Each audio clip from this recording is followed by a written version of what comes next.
ફાકી જે છોકરાઓ માની લઈએ આપણે કે કોઈ 20 વર્ષની ઉંમરથી ફાકી ચાલુ કરી, તો એ 20 વર્ષથી ફાકી ચાલુ કરી, એ ફાકીને ચાલુ રાખી, તો એની જિંદગીમાં એમને મોઢાનું, અન્નળીનું, જઠરનું અથવા તો સ્વાદુપિંડનું આ કેન્સર 100% થાય. 100%.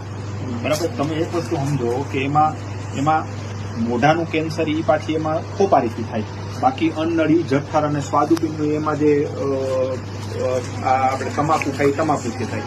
હવે તમે 20 વર્ષની ઉંમરથી ફાકી ચાલુ કરી અને માની લો કે 50 વર્ષની ઉંમરથી પૂજા કે 30 વર્ષ તમે ફાકી ખાધી, 30 વર્ષ તમે એક એવું પદાર્થ તમારા મોઢામાં, તમારા શરીરમાં ગયો કે જે કેન્સરનું 100% કારણ છે જ તે. એટલે આ જરાય બીવડાવવાના શબ્દ નથી, આ હકીકત છે કે જે માણસ, જે છોકરાએ 20 વર્ષની ઉંમરથી ફાકી ચાલુ કરી એની જિંદગીમાં એને આ જે કીધા ને કેન્સર થાહે. હવે તમે 20 વર્ષની ઉંમરથી ફાકી ખાવ છો, હાલો માની લઈએ આપણે કે 5 ફાકી ખાઈ, હાલો 20 અટાણે આ રજનીગંધા જે આવે છે એ તમે એમાં તમાકુ વાપરો તો એ 20 રૂપિયાનો માવો થાય. 5 ફાકી એટલે કાયમના 100 રૂપિયા જોઈએ. કાયમના 100 રૂપિયા આવે ક્યાંથી તો પેલી વાત ખબર નથી પડતી. બરાબર છે. તો કાયમના 100 રૂપિયા જોઈએ, 30 વર્ષના રૂપિયાનો હિસાબ કરી દો. આ તો કેવું કાયમના થોડા જાય એટલે આપણે ખબર જ નથી પડતી. બાકી એ ખર્ચોય બહુ મોટો હોય છે.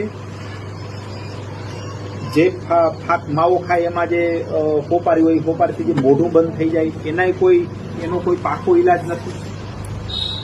આ કેન્સર બધા મોઢાનું કેન્સર વહેલાસર ખબર પડી જાય, પણ અન્નળી ને જઠર ને સ્વાદુપિંડના કેન્સર એવા છે કે તો મોડા ખબર પડે. એટલે એ તો નિદાન થાય ત્યારે જ તે એમાંથી હાજર થઈ જાય, સ્ટેજમાંથી આગળ નીકળી ગયા હોય.